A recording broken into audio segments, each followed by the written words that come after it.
एक राज्य था। वहां राजकुमारी चंद्रकिरण रहती थी। उसकी सुंदरता अद्वितीय थी। चेहरा चांद सा दमकता था। मुस्कान से फूल भी शर्मा जाए। आंखें तारों सी चमकती थीं। ऐसी थी हमारी चंद्रकिरण। दूर देश से आया राजकुमार सुंदर। वह एक वीर और साहसी योद्धा था जिसने कई युद्धों में विजय प्राप्त की थी। सुंदर का नाम दूर दूर तक प्रसिद्ध था। एक दिन उसने सुना कि एक सुंदर और बुद्धिमान राजकुमारी चंद्रकिरण का राज्य है जो अपनी सुंदरता और बुद्धिमत्ता के लिए जानी जाती है। सुंदर ने निश्चय किया कि वह चंद्रकिरण से मिलेगा और उसके दिल की बात कहेगा। उसने अपने घोड़े पर सवार होकर लंबी यात्रा शुरू की और कई कठिनाइयों का सामना करते हुए अंततः चंद्रकिरण के राज्य में पहुंचा। जब उसने पहली बार चंद्रकिरण को देखा तो वह उसकी सुंदरता और गरिमा से मंत्रमुग्ध हो गया। सुंदर का दिल चंद्रकिरण के लिए धड़कने लगा। उसने महसूस किया कि वह उसके बिना नहीं रह सकता। सुंदर ने अपने दिल की बात चंद्रकिरण से कहने का निश्चय किया। उसने चंद्रकिरण के सामने अपने प्रेम का इजहार किया और कहा, चंद्रकिरण, मैं तुमसे बहुत प्यार करता हूँ। तुम्हारी सुंदरता और बुद्धिमत्ता ने मेरे दिल को छू लिया है। क्या तुम मेरे साथ अपना जीवन बिताना चाहोगी?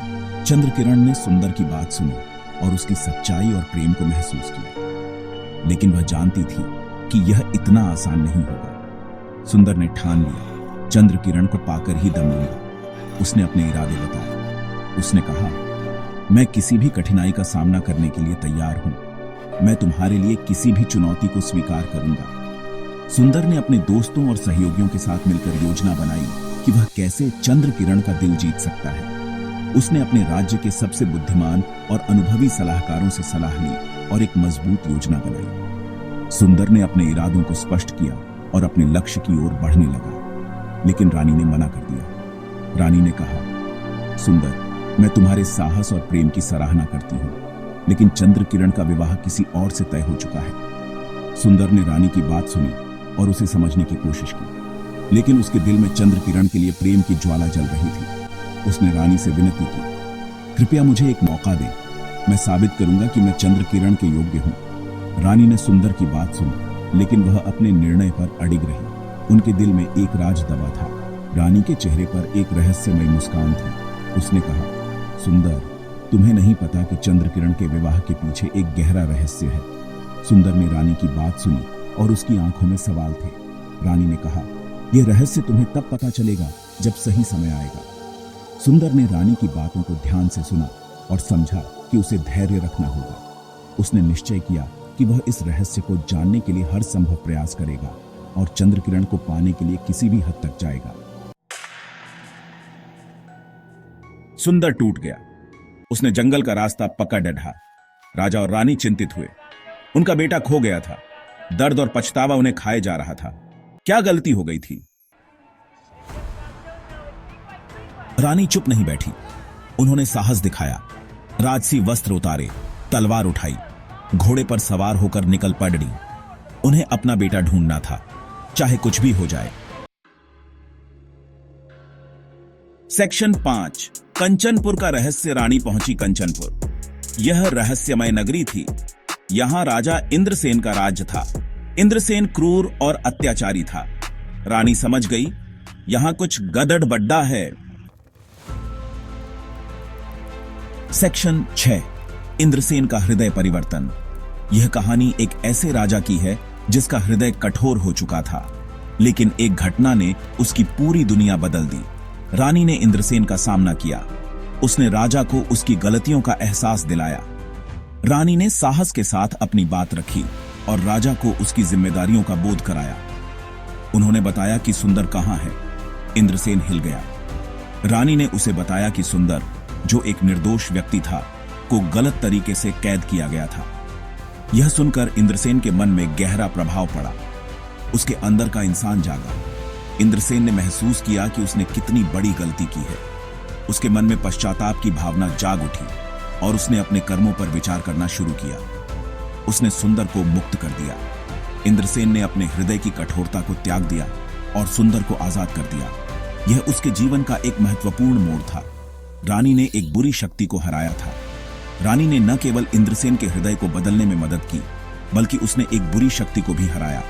उसकी साहस और दृढ़ता ने पूरे राज्य को एक नई दिशा दी। इंद्रसेन और रानी ने मिलकर राज्य को एक नई दिशा दी।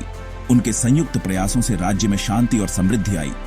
राजा और रानी ने मिलकर अपने राज्य को एक नई ऊंचाई पर पहुंचाया। राज्य के लोग खुश थे। उन्होंने अपने राजा और रानी की प्रशंसा की। इंद्रसेन का हृदय परिवर्तन एक मिसाल बन गया। यह कहानी हमें सिखाती है कि सही मार्गदर्शन और साहस से किसी का भी हृदय परिवर्तन हो सकता है।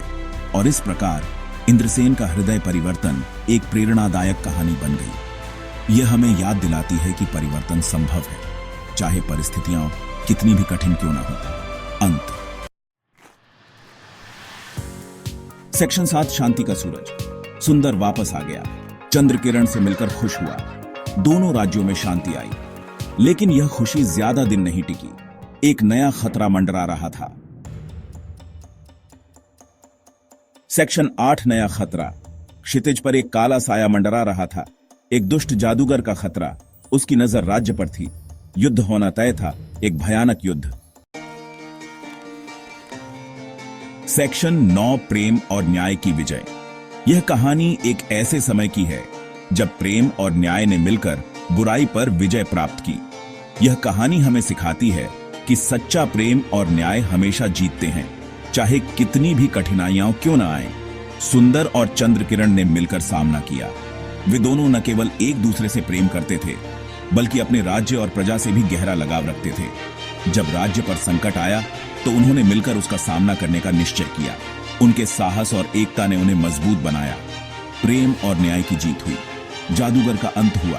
राज्य में खुशहाली आई। जादूगर ने राज्य पर काला जादू कर रखा था, जिससे लोग दुखी और परेशान थे। सुंदर और चंद्रकिरण ने अपनी बुद्धिमानी और साहस से जादूगर को हराया और राज्य को मुक्त किया। उनकी इस विजय ने राज्य में खुशहाली और शांति वापस लाई। यह कहानी प्रेम, साहस और न्याय की है। सुंदर और चंद्रकिरण ने दिखाया कि सच्चा प्रेम और न्याय किसी भी बुराई को हरा सकते हैं। उन्होंने अपने प्रेम और न्याय के बल पर न केवल जादूगर को हराया, बल्कि अपने राज्य को भी एक नई दिशा दी। यह कहानी हमें सिखाती है कि जब हम सच्चे प्रेम और न्याय के मार्ग पर चलते हैं तो कोई भी बाधा हमें रोक नहीं सकती। यह कहानी पीढ़ी दर पीढ़ी चलेगी। यह कहानी न केवल एक रोमांचक कथा है, बल्कि एक महत्वपूर्ण संदेश भी देती है। यह हमें सिखाती है कि प्रेम और न्याय की शक्ति असीम होती है। यह कहानी हमारे बुजुर्गों ने हमें सुनाई और हम इसे अपनी आने वाली पीढ़ियों को सुनाएंगे। इस प्रकार यह कहानी हमेशा जीवित रहेगी और हमें प्रेरित करती रहेगी।